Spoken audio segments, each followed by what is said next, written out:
nosso último bloco da Escola da Fé de hoje. E aqui tem mais 3 livros que também estão relacionados com a Eucaristia. Olha, para preparar-se bem, como preparar-se bem para comungar.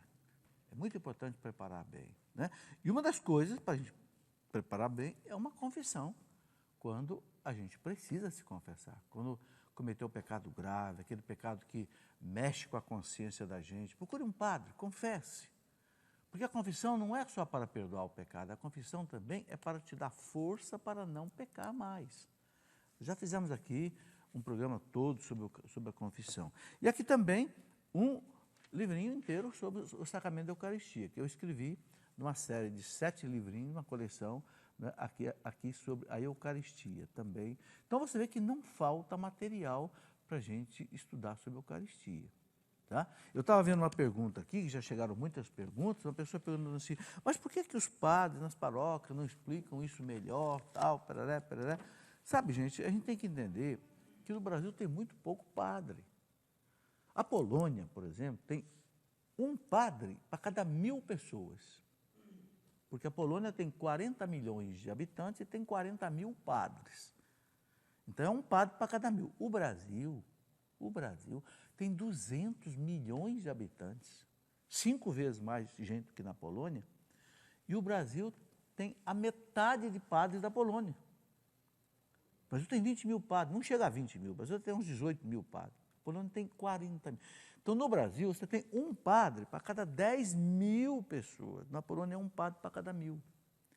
Então, o coitado do padre não dá conta, entendeu? Então, o que nós temos que fazer é nós, leigos, ajudar a igreja, falar disso nos grupos de oração, falar disso nas catequeses, falar nisso na catequese do batismo, da crisma, sabe? A gente não pode ficar culpando só os padres da igreja. Meu Deus, o padre tem 1000 atividades na paróquia. Então, a gente não pode achar que o padre está sendo omisso porque ele não faz, não é. Então, eu estou mostrando os livros, olha, eu mostrei aqui, 6 livros ligadas à Eucaristia. Então, é preciso agir, cada leigo trabalhar em cima disso, tá certo? Olha, ainda tem aqui, por exemplo, o livro do Scott Hahn, O Banquete do Cordeiro, que é sobre a missa. Esse homem se converteu, né? O Scott Hahn, aquele pastor protestante, ex-protestante, que esteve aqui na Canção Nova, fez 2 palestras maravilhosas, se converteu assistindo à missa. E escreveu esse livro aqui, O Banquete do Cordeiro, ele diz aqui, a missa segundo um convertido. Né? E também tem aqui Todos os Caminhos Levam a Roma, que ele conta essa história toda da conversão dele. Depois ele escreveu também Salve Santa Rainha, sobre a Virgem Maria, um homem que era protestante. Né? Razões para crer, por que né, aquilo que São Pedro diz, estáis preparados para dizer aos outros a razão da vossa fé. Aqui são 4 livros dele só que o Scott Hahn tem mais de 40 livros. Né? Aqui, Canção Nova, nós estamos traduzindo devagar para o português, aí, publicando alguns livros dele. E tem muitos outros livros que ajudam a gente a compreender bem a Eucaristia. Bom, eu vou continuar mais um pouquinho ali, Fernando, e daqui a pouco eu venho para as perguntas, porque as perguntas é bom que tira as dúvidas das pessoas. Né? Bom, então Santo Agostinho, né, pode passar esse slide, já passei. Santo Agostinho continua dizendo, ainda é Santo Agostinho dizendo, tira a palavra, que palavra? É a palavra que o sacerdote diz, isto é o meu corpo, que é dado por vós, isto é o cálice do meu sangue. Tira a palavra e tens pão e vinho. Acrescenta a palavra e já tens outra coisa.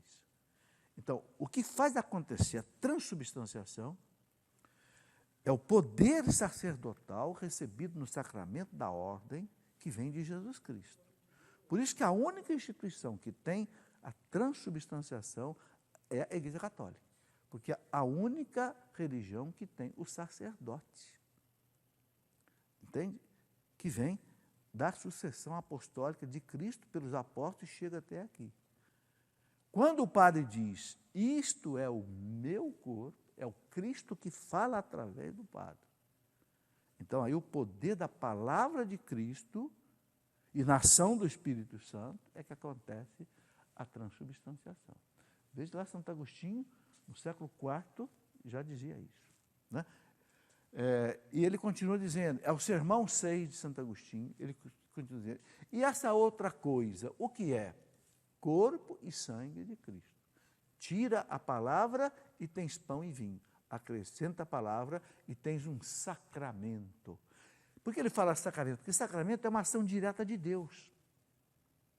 No sacramento, é Deus quem opera, é o ex opere operato, diferente do sacramental, que é o ex opere operantis. É a fé que age. Aqui não, aqui é o próprio Deus que age direto. Então você tem um sacramento. A isto tudo vós dizeis amém. Amém quer dizer, creio. Né? Santo Agostinho já colocava isso com muita clareza. Pode passar.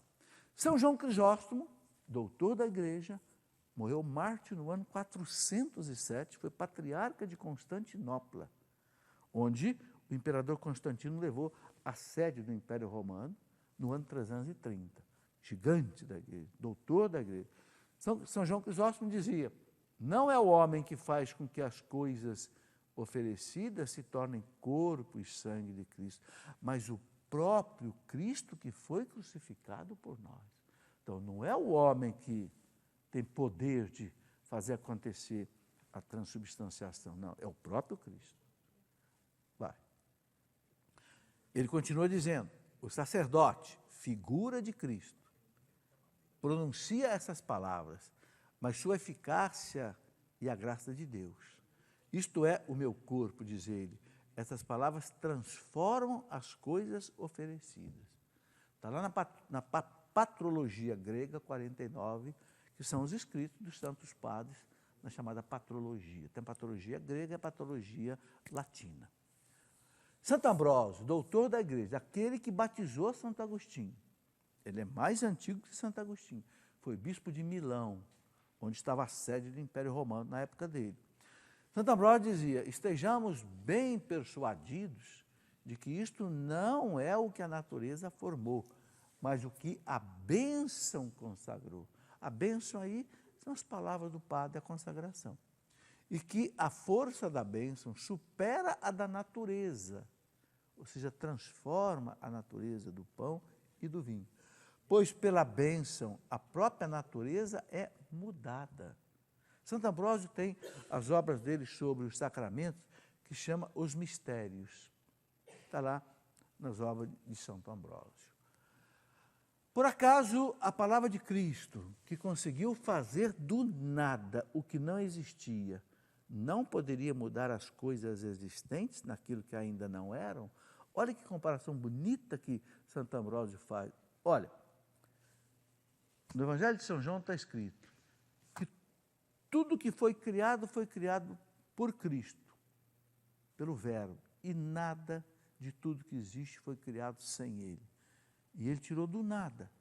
Então, Santo Ambrósio diz, se Ele pôde tirar as coisas do nada, Ele não pode pegar uma coisa que já existe e transformar em outra? Ou seja, pegar o pão e transformar no seu corpo, o vinho no seu sangue, se Ele tem o poder de tirar do nada? Esses gigantes da igreja têm realmente umas reflexões que ajudam muito a gente. Né? Pode passar. Pois não é menos dar às coisas a sua natureza primeira do que mudar a natureza delas? Olha o que ele está dizendo. O que é mais difícil? Você dar natureza a uma coisa que não existia e fazer ela passar a existir? Ou você pegar uma coisa que já existe e mudar a natureza dela? O mais difícil é você fazer a natureza dela existir. O mais difícil do que você mudar a natureza dela, você fazer a transubstanciação. O mais difícil é você fazer a substância do que fazer a transubstância. Santo Ambrósio, lá na obra dele dos Mistérios. Pode passar. Eucaristia nos padres da igreja. Continua aqui essa reflexão sobre os padres da igreja. Mas eu vou parar aqui, Fernanda, eu vou parar, porque tem muita pergunta aqui. Muitas perguntas. Então, vamos responder um pouco de perguntas e na aula que vem, se Deus quiser, a gente retoma nesse ponto aí. Porque nós temos muita coisa para ver sobre a Eucaristia. Eu quero falar um pouco dos milagres eucarísticos. Pelo menos 10 grandes milagres eucarísticos que a igreja reconhece como autênticos, como o de Lanciano, o de Siena, o de Bolsena, né, e outros lugares de Turim, né? Então, tem muita coisa que nós vamos ver ainda. Bom, mas vamos aqui para as perguntas que já chegaram. Marcela Sampaio, via Facebook. Existe uma oração específica para fazermos durante aquele momento em que estamos com a hóstia, ou seja, o momento da comunhão? Devemos rezar um Pai Nosso, Ave Maria, fazer alguma oração? Marcela, a igreja chama isso de ação de graça. Você recebeu o Cristo. Então, o que você tem que fazer? Que oração você tem que fazer nessa hora? Adoração, louvor, ação de graça, comunhão com Jesus. A igreja insiste muito na ação de graças. Nós não podemos comungar depressa. Comunga, já vai embora da igreja correndo. Sabe, você não recebe a graça de Cristo. Eu comparo como se Jesus fosse na sua casa, você recebeu ele lá na sua sala, ele sentou, você serviu o cafezinho para ele, aí você vai embora para a rua, larga ele sozinho ali. É o que muitas vezes a gente faz, a gente comunga, ao invés de ficar ali, meu Deus, é a hora da graça, é a hora de eu agradecer, de eu chorar no ombro dele, de eu pedir as graças que eu preciso para mim, para minha família, para as almas do purgatório, dos meus parentes, entende? É a hora da graça, a hora da bênção. Mas a gente tem uma pressa, né? A igreja recomenda que a gente fique ali pelo menos uns 15 minutos com o Cristo em oração. Por quê?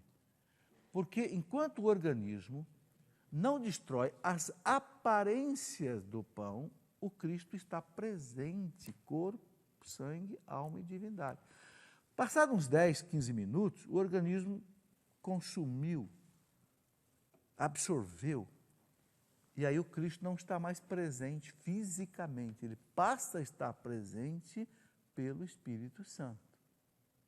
Mas então, por excelência, a hora da graça é esse tempo de 10, 15 minutos que o Cristo está fisicamente presente.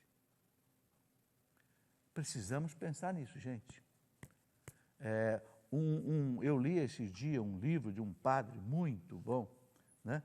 Padre Jean Baptiste Chotard, que escreveu aquele livro maravilhoso chamado A Alma de Todo Apostolado.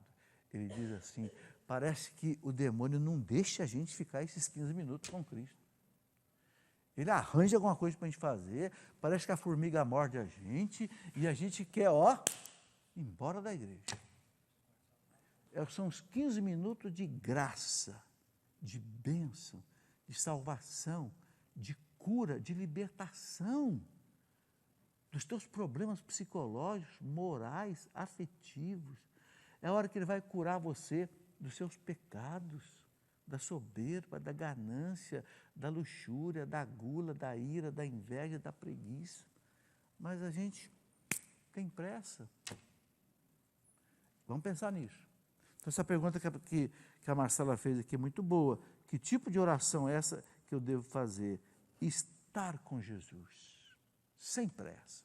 Gente, os santos, às vezes, ficavam 1 hora depois da comunhão em contemplação, em adoração. Né? Santo Antônio ficava de joelho, 1 hora. Josiel Assis, via Facebook, quando surgiu a adoração ao Santíssimo Sacramento? Josiel surgiu com a missa. Por quê? Porque quando a igreja celebrava a missa lá no primeiro século, o Cristo, o pão consagrado, era mandado para as outras comunidades e para os doentes. E aquilo já se guardava também. Claro que eles sabiam que era o Cristo ali presente. Então, ali já começou a adoração ao Santíssimo.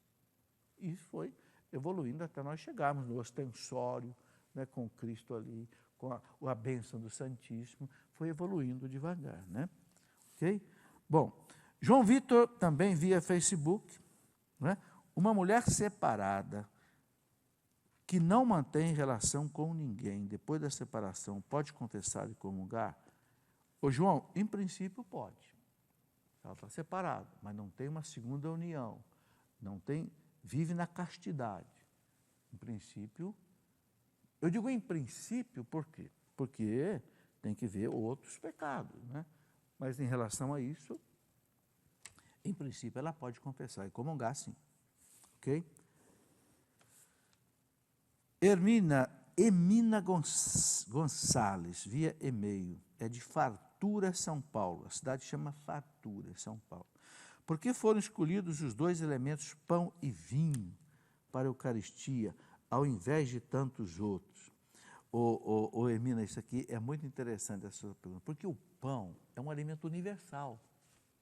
Qualquer lugar do mundo você encontra pão. Você não encontra feijão em toda parte, você não encontra arroz em toda parte, você não encontra macarrão, mas o pão, eu nunca andei num lugar do mundo que eu não comesse pão. Então, o Cristo pegou um alimento universal. E o vinho para o judeu, era o símbolo da alegria. Até que nas bodas de Caná, Jesus transformou 600 litros de água em vinho. Por quê? Porque o casamento do judeu demorava 7 dias. Não é? Eles lembravam os 7 dias da criação, porque um casal que se unia entre os judeus simbolizava, o rapaz simbolizava Javé e a noiva simbolizava Israel. Então, Deus celebrando aí essa maravilha da união. Então, o vinho para o judeu era tudo. São Paulo dizia para Timóteo, Timóteo, tome um pouquinho de vinho por causa do seu estômago. O vinho era usado como desinfetante. O vinho era usado como cicatrizante. O vinho tinha um significado tremendo. Né? Tanto é que Jesus transformou água em vinho. Então, usou para isso. E a outra coisa interessante, é outro alimento universal. Você pode andar no mundo inteiro que você vai encontrar vinho. Todos os lugares que eu já tive na face da terra, e eu gosto de tomar um cálicezinho de vinho no almoço, é em Israel, é no Japão, é nos Estados Unidos, é em Portugal. Não tem lugar que você não tome vinho e não coma pão. É interessante. Então, Cristo pegou dois alimentos universais. E também tem um sentido muito profundo que os santos padres colocam. O pão, como é que é feito o pão? O trigo é moído, né? Porque o trigo é dado em grãos, né? Ele é moído e é feito a massa, então ele é símbolo da unidade. Ok? E o vinho? O vinho, a uva é esmagada, como Cristo foi esmagado na cruz. Entende? Então o vinho também ele traz o sentido de sacrifício. E o pão traz o sentido de unidade. Os santos padres da igreja colocam isso. É muito bonito. Então, é muito significativo por que o Cristo escolheu o pão e o vinho. Né? Tem um sentido profundo. João Vitor, via Facebook. Bom, já falei, está colocado aqui, Emina também. Vitor, de Jacareí, em São Paulo, via e-mail. Tem um filho especial. Ele ainda não anda e não fala, pois teve paralisia cerebral e, portanto, não sei o grau de entendimento dele, apesar de saber que ele entende alguma coisa. Por exemplo, quando falamos com ele, temos uma resposta da maneira dele. Ele também tem que receber a Eucaristia, e se tiver, como devo fazer? Bom, aí é um caso bem especial, ô Vitor. O que a igreja diz? Se a criança especial, não é a criança que teve aí, como o caso dele, um problema cerebral, não tem o desenvolvimento da criança, não. Se a criança, é o que diz o Código de Direito Canônico da igreja quando fala da Eucaristia. Uma das aulas, eu vou passar aqui o que o Código de Direito Canônico fala da Eucaristia. Vou falar disso. Uma das coisas que o Código diz é assim, se a criança ela tem condição de diferenciar o pão comum, o pão do café, do pão eucarístico, ela sabe, isso aqui não é um pão comum, isso aqui é o corpo de Deus. Se ela entendeu isso, ela pode comungar, pode fazer primeira comunhão. Mesmo que ela não consiga entender toda a doutrina da primeira comunhão. Mas se ela entendeu que isso aqui é o corpo do Papai do Céu, na linguagem da criança, né? É o corpo de Deus, que você vai receber, entende? Ela pode fazer primeira Eucaristia. Então, esse é o discernimento que precisa fazer. Então, tem que ter um mínimo de entendimento, porque ela não pode receber se ela não tiver entendimento nenhum.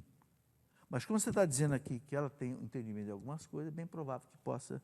Aí conversa com o pároco vai examinar direitinho, né?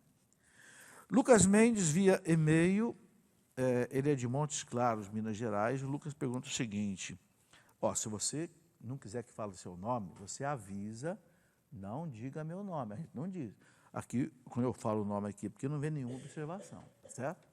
Bom, o Lucas pergunta o seguinte: posso comungar mais de uma vez ao dia? Pode, até 2 vezes. Se você participar de 2 missas, não pode comungar numa missa e depois comungar fora da missa. Não. Se você participou de 2 missas, você pode comungar 2 vezes por dia. Até 2 vezes por dia é o que diz o Código de Direito Canônico. Pode comungar mais uma vez, se você participar de 2 missas. Maria do Carmo, via e-mail de Campinas, São Paulo. Maria do Carmo pergunta assim: podemos comungar espiritualmente mais de uma vez por dia? Pode, Maria do Carmo. Comunhão espiritual você pode fazer 10 vezes por dia, se quiser.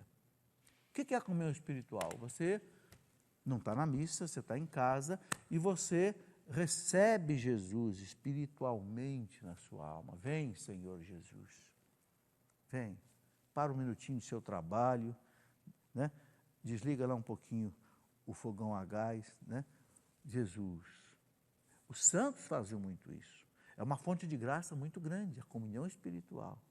Jesus. Quem sabe você não pode ir à missa, né? Jesus, eu não posso te receber lá na Eucaristia, mas venha ao meu coração. Eu te entrego o meu coração. É a comunhão espiritual. Pode fazer quantas vezes por dia você quiser, não tem limite. Ok? E os santos recomendavam muito fazer isso, viu? Todos os santos recomendavam fazer muito isso. David Mira, via e-mail, Mira ou Missa, tá? Eu e minha esposa somos casados apenas no civil. Comungamos porque não conseguimos viver sem a Eucaristia. Podemos comungar? Ô David, não pode. Eu sou obrigado a dizer a você que não pode. Por quê? Porque o catecismo da Igreja Católica diz que não pode. Onde é que está isso? Parágrafo 1650, 1651. Eu não estou aqui para ensinar nada diferente. Então, eu sei que tem padre que diz pode comungar, mas o catecismo diz que não. O Papa João Paulo II, né, na exortação apostólica Familiares Consórcio sobre a Família, no 85, João Paulo II disse não pode. Eu sou obrigado a falar o que está na doutrina da igreja, ok? Se caso não pode, o que devemos fazer para estar em dia nas leis de Deus? Bom, primeiro, David, você participa da missa, tudo, mas não comunga. E segundo, resolve o problema seu do matrimônio. Se vocês podem casar, não tem impedimento, então casa na igreja, recebe o matrimônio, aí pronto. Mas se já foi casado, tenta a declaração de nulidade, não sei, aí busque uma orientação mais detalhada. Okay? Bom, gente, já chegou ao final do programa, nosso tempo. Essas perguntas que vão voltar, as que eu não respondi hoje, vão voltar semana que vem para eu continuar respondendo. E eu quero pedir aos sacerdotes que nos acompanham, o diácono, que nos dê a bênção. Se vocês quiserem ficar de pé, vocês que estão aqui, né, eu quero mostrar rapidamente esses 3 adesivos que a gente pode pregar em carro, a Canção Nova tem aqui. É o rosto de Cristo baseado no Santo Sudário.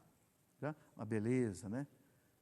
Nos protege de muitas coisas ruins. O adesivo de Nossa Senhora também, pregar no seu carro, numa vidraça, numa loja, da vitrine. E esse é outro adesivo que, isso aqui é iniciativa minha. Não corra, não mate, não morra, nós somos irmãos. O trânsito está muito violento, né? Ontem morreu aí um cantor importante, não foi? Não corra, não mate, não morra, nós estamos aí, somos todos irmãos, né? Eu queria pedir a vocês, nessa bênção, uma intenção especial. Amanhã, uma nora minha, que tem 2 crianças pequenas, vai ser operada pela 3ª vez de um câncer no braço. Um melanoma, não sei se é melanoma ou sarcoma. Há 12 anos atrás apareceu, ela operou, tirou quase que o braço inteiro.